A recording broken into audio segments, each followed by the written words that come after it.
vers un crédit sélectif en faveur des investissements créateurs d'emplois et de formation, les 27 milliards d'euros inscrits au budget de l'État pour les exonérations de cotisations sociales des entreprises.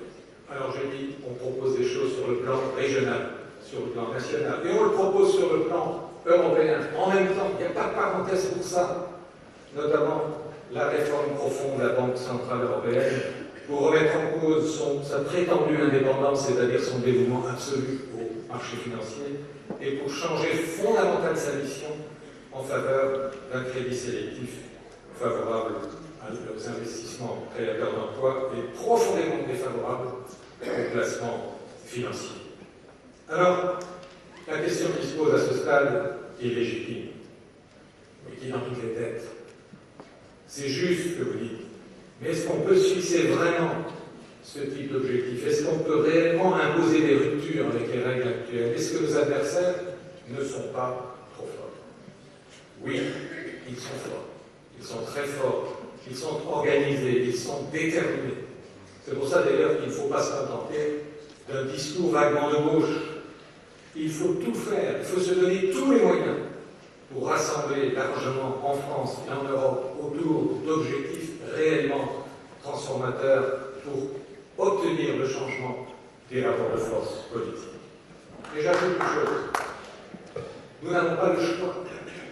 Le statu quo est impossible. Les peuples, on peut en être sûr, n'accepteront pas la chape de plomb qu'on est en train de leur imposer, de leur préparer. Ou bien, la gauche, les forces de gauche seront assez fortes et assez audacieuses pour réussir à ouvrir une perspective de changement dans laquelle le peuple de gauche puisse se reconnaître.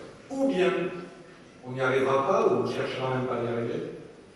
Et alors, ce que je crains, c'est qu'il y ait une explosion du populisme extrêmement dangereuse. Il y a des signes avant-coureurs qu'il faut voir. Mercredi dernier, il y a eu des élections municipales au Pays de Galles qui se sont traduites par un bond en avant de l'extrême droite. En Espagne, il y a un mouvement anti-immigré très fort, très grave, qui se lève.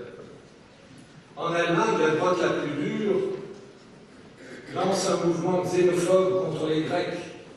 Il y a même des députés du Bundestag dans le journal le plus largement diffusé en Allemagne qui vient de demander que la Grèce vende des îles pour payer sa dette. Et en France, j'ai évoqué à l'instant d'un mot les sorties nauséabondes d'Hortefeux à Longuet, et on sait ce que les uns et les autres recherchent. Il y a donc un enjeu démocratique majeur. Il faut tout faire pour ouvrir à l'exaspération des peuples une perspective de changement réel. Et j'ajoute qu'il y a aujourd'hui un moment propice, non seulement nécessaire, mais propice pour engager une bataille pour une rupture avec les règles fondamentales du système en vigueur. D'abord, en France, l'expérience de 2005 n'est pas morte. Elle a prouvé quelque chose qui est vivace. Mais depuis, il s'est passé beaucoup de choses. Depuis, il y a eu en particulier la crise historique du capitalisme, qui a fait perdre beaucoup de légitimité au modèle libéral. Certes, on le sait, ça ne suffit pas pour ouvrir une perspective de changement. Mais en tout cas, ça crée des conditions favorables à l'intervention. Je vous cite un ou deux exemples. Peut-être qu'on a vu entendu parler au moment de la chute du mur de Berlin, au moment du 20e anniversaire de la chute du mur de Berlin. La BBC a organisé un sondage d'opinion monstre dans 29 pays du monde, non, dans 27 pays du monde, 29 000 personnes ont été interrogées. On leur a dit en gros, est-ce qu'à votre avis, le modèle capitaliste actuel fonctionne correctement? Est-ce qu'il faut au contraire le réformer profondément ou est-ce qu'il faut changer, rompre, trouver un nouveau modèle? Au plan mondial, 23% estimaient que le modèle capitaliste fonctionnait correctement, 51% qu'il fallait le réformer en profondeur, 26% et qu'il fallait rompre avec ses règles essentielles et faire quelque chose de fondamentalement neuf. En France, cette troisième réponse a obtenu 43% des voix. Je ne suis pas en train de dire qu'il y a 43% des gens qui veulent en finir avec le capitalisme et qu'il suffit de ramasser la mise. Non. Ce que je dis, c'est que la sacralisation des marchés a du plomb dans l'aile, et ça, c'est quelque chose de fondamentalement positif. On peut d'ailleurs le voir en suivant l'itinéraire de certaines personnes. Beaucoup d'entre vous connaissent, au moins de nom, quelqu'un comme Jacques Juillard, l'éditeur du Nouvel Observateur, qui ne passait pas jusqu'ici pour un parangon de la Révolution. Que vient-il de dire?